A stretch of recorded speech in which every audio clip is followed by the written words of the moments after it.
გამარჯობა, მე ზურაბ ღამბაშიძე ვარ. ქართულ ხალხურ საკრავებს ვამზადებ. ყუა ფანდურის რომელ ნაწილს ქვია? რა თქმა უნდა, უმეტესობა მარიცის. რადგან ეს სიტყვა მე შევარჩიე ტარმუცლის შეწებების ადგილს. გლეხები ვიცით რომ ფანდურს ერთი მთლიანი ხის განთლიდნენ და ამიტომ საკრავის ამ ნაწილისთვის არც საჭიროებიათ სახელის შერჩევა. კი, 1-2 ფანდური არის, მუზეუმში არის 1 თუ 2 ფანდური დაცული, როცა მუცელი ცალკეა გამოთვლილი, ტარი ცალკე გამზადებული და შემდეგ ტარი მუცელშია ჩაწებებული. ერთი ასეთივე ფანდური, არ ვიცი რამდენი წლის იყო, ძველი არის ის ფანდური, მეც მომიტანეს შესაკეთებლად. ეს ფანდურიც ასევე მუცელი ცალკე იყო გამზადებული, ტარი ცალკე და შემდეგ ტარი მუცელში ჩაწებებული. მაგრამ ალბათ ეს თითოეულა ფანდური იყო ასეთი. ძირითადად მთლიანი ხის განითლებოდა და ამიტომ არ საჭიროებიათ საკრავის ამ ნაწილისთვის სახელი მოეფიქრებინათ. მე კი დამჭირდა საკრავის ამ ნაწილისთვის სახელი მეწოდებინა და შევარჩიე ყუა. ერთი მახსოვს კვანძი მინდოდა, ვფიქრობდი რომ კვანძი ხომ არ ვუწოდო, სხვა აღარ მახსოვს სიტყვები მომაფიქრდა, მაგრამ ყუა შევარჩიე და რატომ? მაგალითად, ნაჯახს ერთ მხარეს ხო პირია, მეორე მხარეს სქელი ნაწილია, ყუა ქვია იმას. ასევე თოხს. თოხის პირი არის ერთ მხარეს, ტარი სადაც ჯდება. სატარეს მეორე მხარეს, იქაც სქელი ნაწილია და იმ ნაწილსაც ყუა ქვია. და რადგან ფანდურის ტარმუცლის შეწებების ადგილზე რომელიღაც ნაწილი სხვა ნაწილებთან შედარებით სქელია, ამიტომ სათანადო სახელად ჩავთვალე ყუა და ყუა უწოდე. ზოგადად მუცლის და ტარის შეწებების ადგილს. ამ ადგილს ქვია უწოდე ყუა. სხვა ყუასაც გაჩვენებთ, უცბად დავხატე ფერადი ფანქრებით, რომ კარგად განირჩეოდეს. გაჩვენებთ როგორი ყუა მინახავს და შემდეგ როგორს ვაკეთებ. როცა მუცელი ცალკე არის გამოთვლილი და შემდეგ ტარი ცალკე უნდა ჩაწებდეს მუცელში, ასე კეთდება. წითლად მუცელი არის, აქ ხედავთ სქელია მუცლის კედელთან შედარებით. ამიტომაც გადავწყვიტე რომ ყუა მეწოდებინა. ტარი კონტური წვანეთ დავხატე. საგანგებოდ ამოჭრილ ოთხკუთხედ ღარში ყელის ყუნწია ჩაწებებული. ამ შვერილს ყუნწი უწოდე. ყუნწი არის მაგალითად წალდივინც იცით.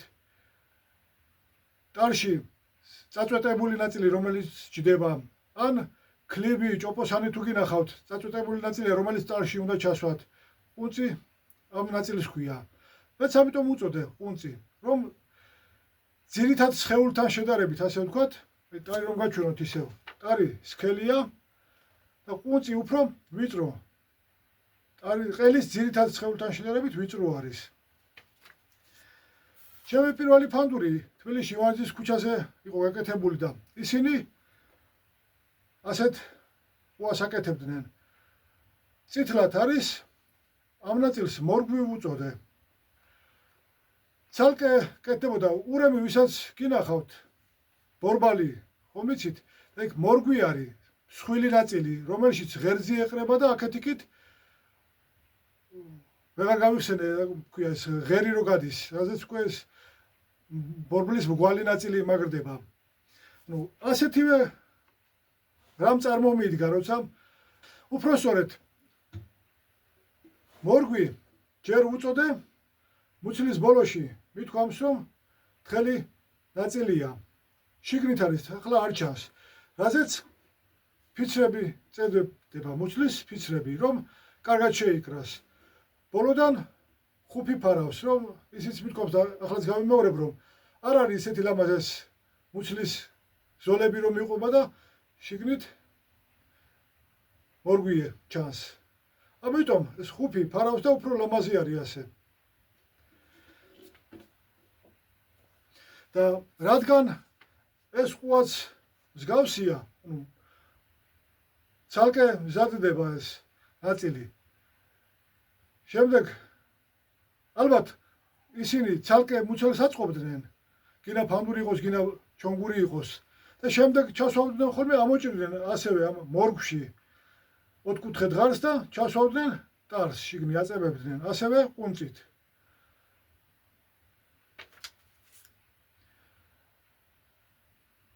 პირველი ფანდურები რომ გავაკეთე, ფიცრით აწყობა რომ დავიწყე ფანდურის მუცლის. კაკო ლაშქარაშვილთან ვნახე, როგორ კეთდებოდა. როგორ აწებებდა მუცელს ტარზე. ამას ასეთ ყუას ჩონგურის ყუა უწოდე, რადგან ტრადიციულად ჩონგური ასე კეთდებოდა. ჩონგური თუთის ტკეჩისგან მზადდებოდა. ტკეჩს საგანგებოდ გამზადებულ კალაპოტზე შემოღურავდნენ, შეაწებებდნენ, მუცელს გამზადებდნენ და შემდეგ დაარგებდნენ ხოლმე ტარსო. ასე ვკითხულობთ ჯავახიშვილის ნაშრომში. ამ ფანდურით რომ გაჩვენოთ, ეს არის ის ჩონგურის ყუა, რასაც უწოდე. გადამრგვალებულად მიდის. ამ მოხრილ ნაწილს მუხლი ვუწოდე. ასე ვაკეთებდი 2018 წლის ზაფხულამდე. მაგრამ ეს ყუა მექანიკურად არის სუსტი. მხოლოდ და მხოლოდ მექანიკურად და ამიტომ შევცვალე. ბავშვები, ცელქები არიან. შეიძლება ესე ეჭიოთ ფანდური, გარბის ბავშვი და შემთხვევით რომ მოხდეს მუცელი და თავი ერთდროულად ამ ვიღაცა მიეჯახოს, ადვილად შეიძლება გაიხსნას. აქ, რადგან ეს ადგილი, ასე ვთქვათ, ჰაერში არის. ფურცელს გაჩვენებთ ისევ.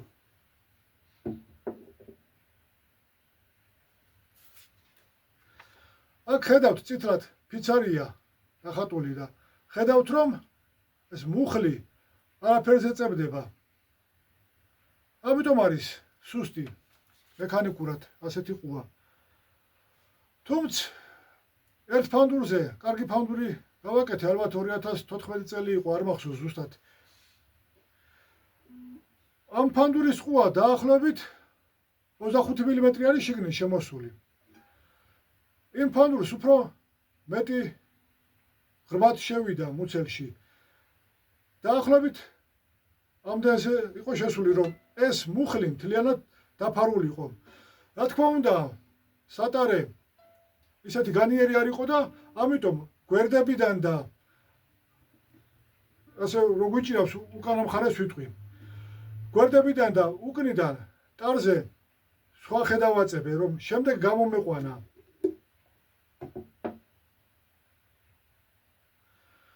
რთული იყო გამოყვანა ნაწილის, რადგან მეტად მოვჭრიდი უკვე ფიცარსა და ტარს შორის დიდი სივრცე იქნებოდა და არ არის საიმედო შესაძლებლად.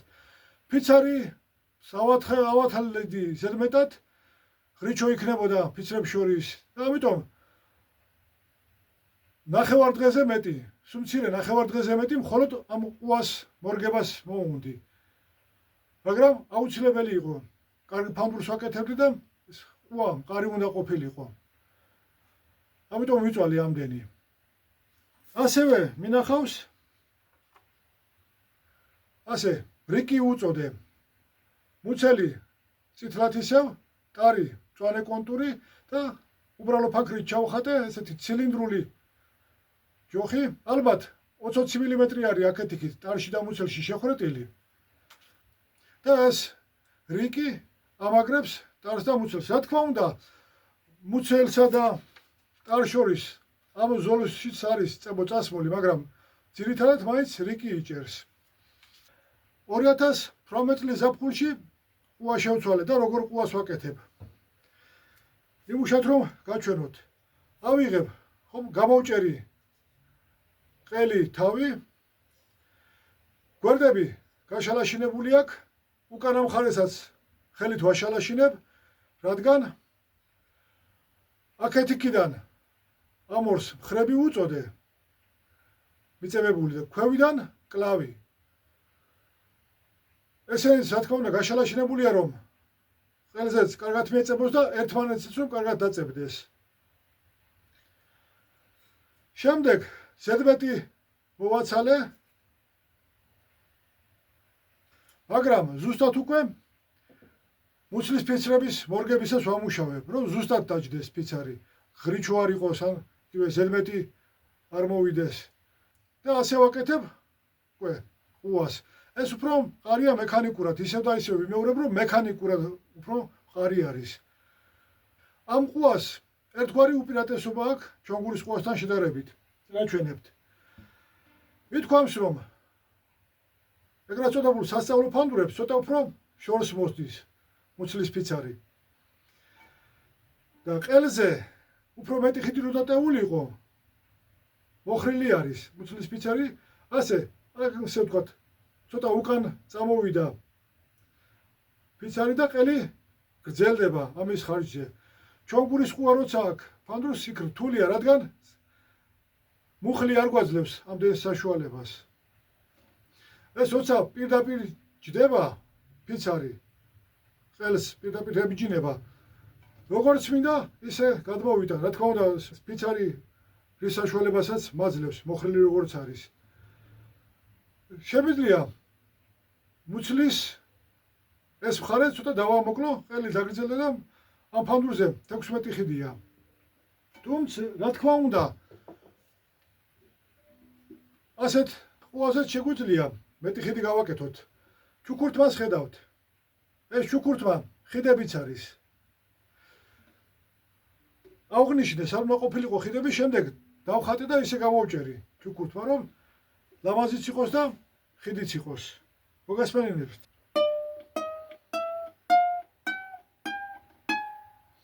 პირველ სიმს 18 ხიდი აქვს, მეორე მესამე სიმს 17.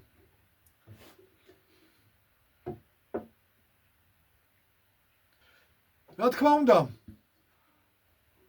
ამ ფანდურზეც შეიძლება ქვევრზე ან ტევანი გამოვჭრა, ან ფოთოლი, ან რაღაც ისე ჩუქურთმა და უფრო მეტი ხიდი გავაკეთო.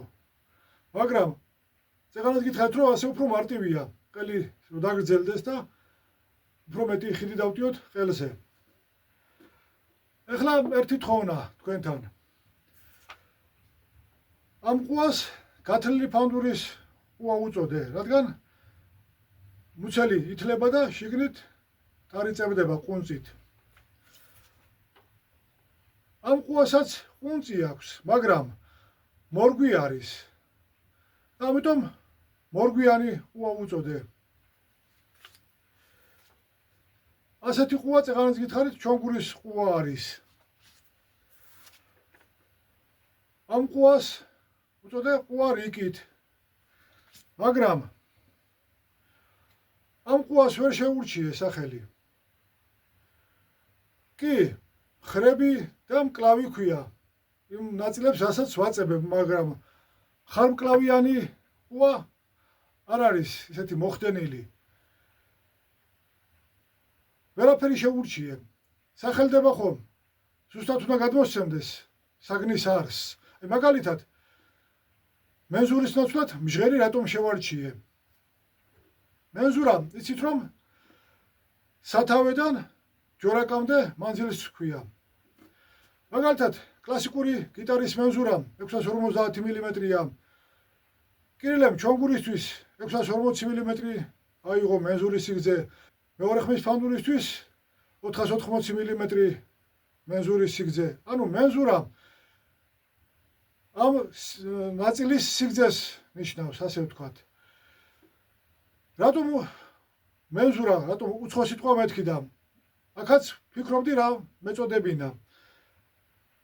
მენზურა ვიცი რომ სიგრძეს აღნიშნავს. სიგრძე ვერ არის მოხდენილი სახელი ამ ნაწილისთვის.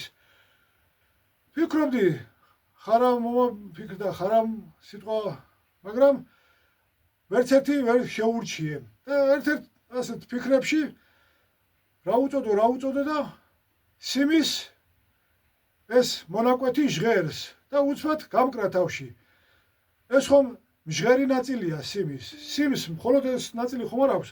აქვს კუდი, აქვს სიმის თავი, გლეხები ასე უწოდებდნენ. და ეს ნაწილი სათავედან ჯორაკამდე ნაწილი ჟღერს და ამიტომ უწოდე მჟღერი. მჟღერი საგნის არს ზუსტად გადმოსცემს. ასეთივე ზუსტი მოკლე მარტივად სათქმელი სახელი ვერ მოვიფიქრე ამ უასთვის და ეგებ თქვენ დამეხმაროთ. დღეს კი დაგემშვიდობებით. მომავალ შეხვედრამდე.